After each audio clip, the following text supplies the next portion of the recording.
Today, I'm going to share with you 3 progressively more disturbing stories, and at the end of each of them, I'm going to share with you the picture that is famously associated with them. But before I get into today's stories, if you're a fan of the strange, dark, and mysterious delivered in story format, then you've come to the right channel, because that's all I do, and I upload 3, 4, even 5 times every week. So if that's of interest to you, please convince the like button to go camping on their own on Mount Shasta. Also, please subscribe to this channel and turn on all notifications so you don't miss any of my weekly uploads. All right, let's get into today's stories.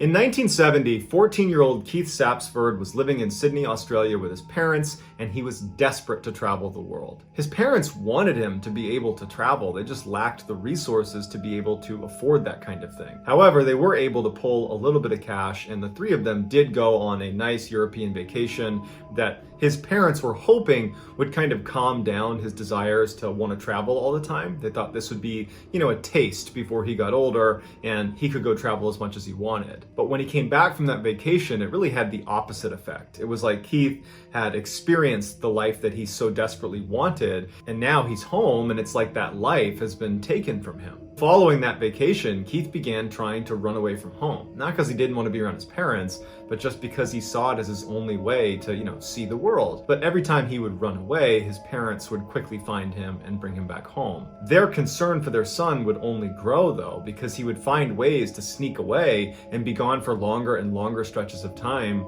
and they're thinking it's only a matter of time before he really gets hurt. In an effort to save their son, they ended up enrolling him in this very strict boarding school that was for boys with behavioral problems. And they were hoping that the staff at the school was going to be able to kind of calm their son down and keep him from trying to run away all the time. But unfortunately, the school really had the opposite effect, because the school, in a sense, was like a prison. You weren't allowed to leave. And so immediately, Keith, when he gets there, he's looking for ways to escape this boarding school. And 2 weeks after arriving, he would be successful. He would elude the staff and he would escape.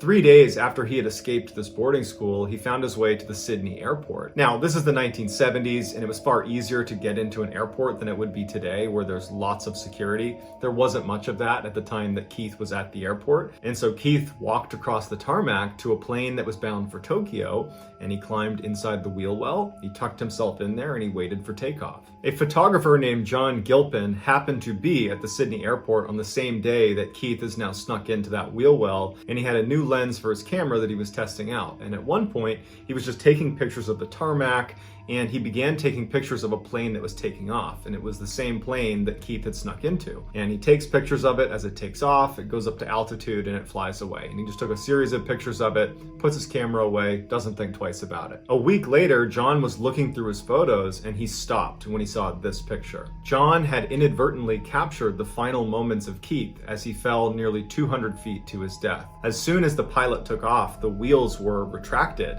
opening up that wheel well for a brief second, and there was nothing for Keith to hold on to, and he slipped out. But even if he had not fallen out, he almost certainly would have died from freezing temperatures and lack of oxygen at altitude. On April 1st, 1990, a police officer in Arizona was driving on the highway when he saw a tractor trailer that was pulled over on the side of the road with its hazards on.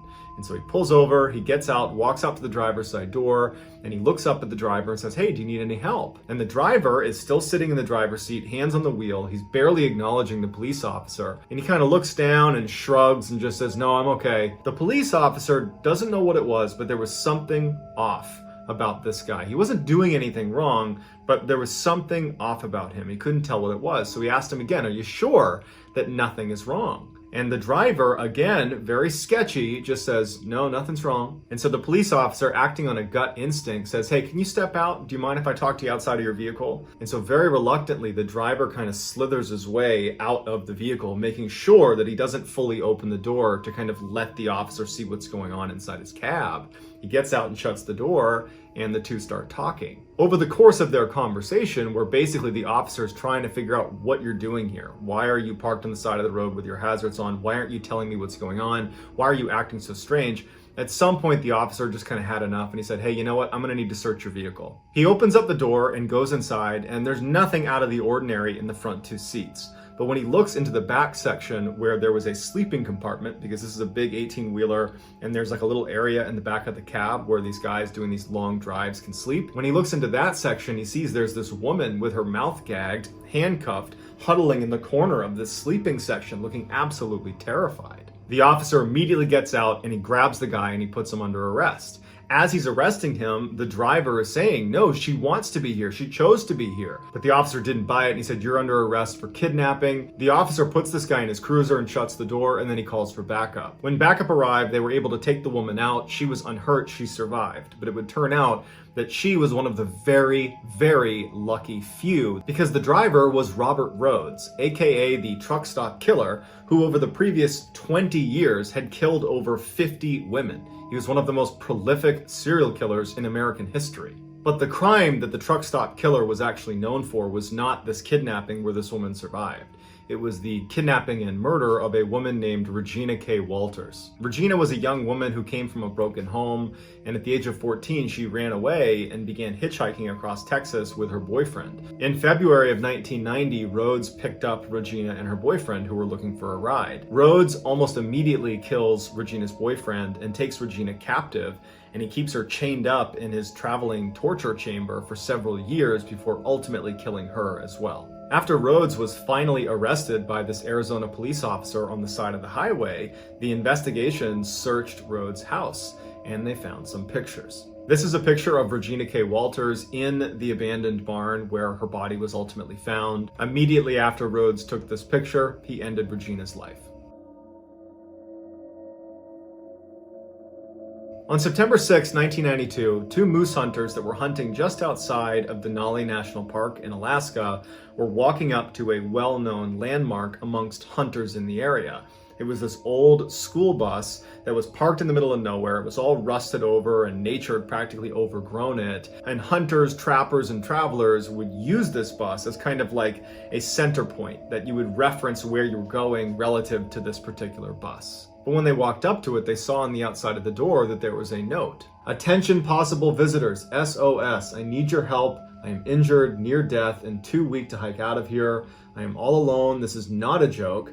In the name of God, please remain to save me. I am out collecting berries close by and shall return this evening. Thank you, Chris McCandless. Dated August ? 5 months earlier, in April of 1992, Chris McCandless, the one who wrote that note, had hitchhiked from Carthage, South Dakota to Fairbanks, Alaska. Once there, he hitchhiked again with an electrician named Jim Gallion, who was making his way out of Fairbanks. Chris introduced himself as Alex and asked Jim if he would take him to Denali National Park, which was about 2 hours away to the southwest. On the drive, Jim asked Chris what he was going to be doing at the park, because this is like wild Alaska country, and frankly, Chris did not look like a rugged Alaskan outdoorsman. Chris told Jim that he was going to be living off the land for a few months. Jim would later say that he had serious doubts about Chris's ability to survive in the Alaskan bush.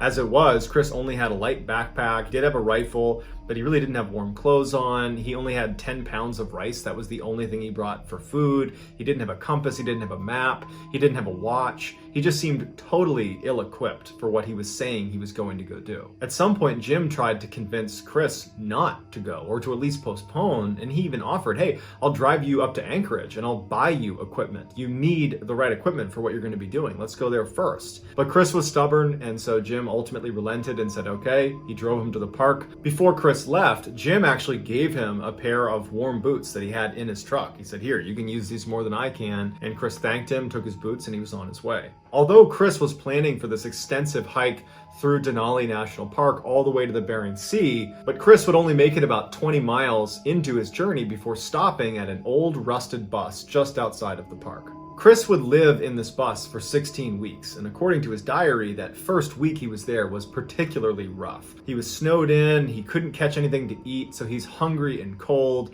but shortly thereafter, he developed a routine. He was able to hunt successfully for some small game. He found some plants that were good to eat, and by and large, his entries made it seem like he was very happy. However, the last month of diary entries really painted a very different picture. After living in this bus for nearly 3 months, he indicated in his diary that he was kind of sick and tired of living off the land and he was ready to return back to society. So on July 3rd, he packs up his camp and he starts walking back the 20 miles towards where he came into the park in the first place.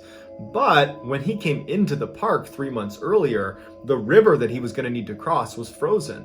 And now that he's returning in the summer, it had thawed, and now it's the 75-foot wide raging river that was basically impossible to cross. And so he's trapped on the wrong side of this river. What he didn't know, because he didn't have a compass, he didn't have a map, he didn't know the area well, was there was actually a hand-operated tram that would take you across the river in the summer that was only a mile away from his camp that was labeled on almost every map. In addition, there was a hunting cabin not far from that tram that's also on just about every map of this particular area.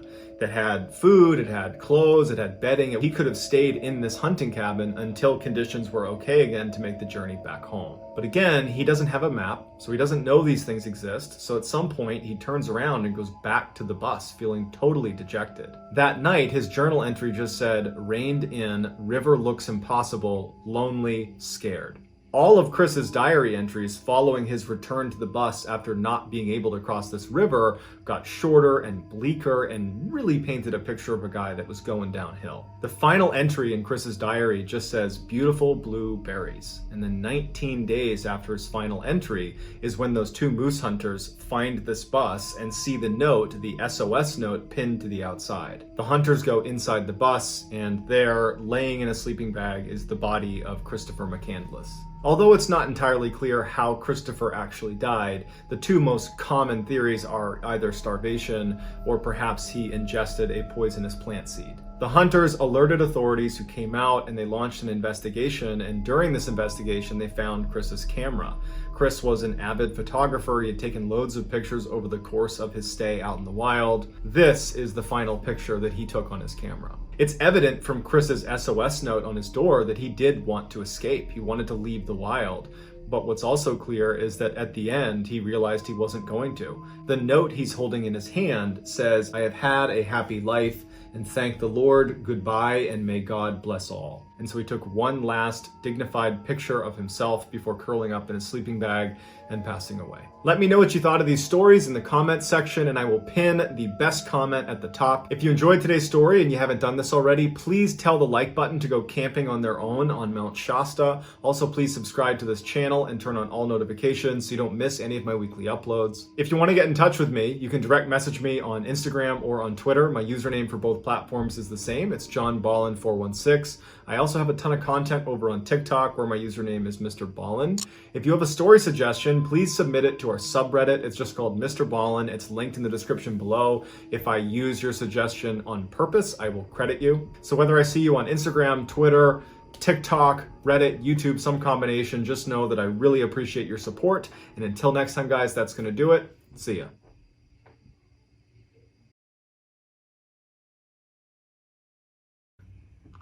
What do you think, alligator boy? All right, ready? Mm-hmm. I guess that's good. Definitely gonna have shadows. I don't care. All right. Full send. Come on, buddy. It's recording.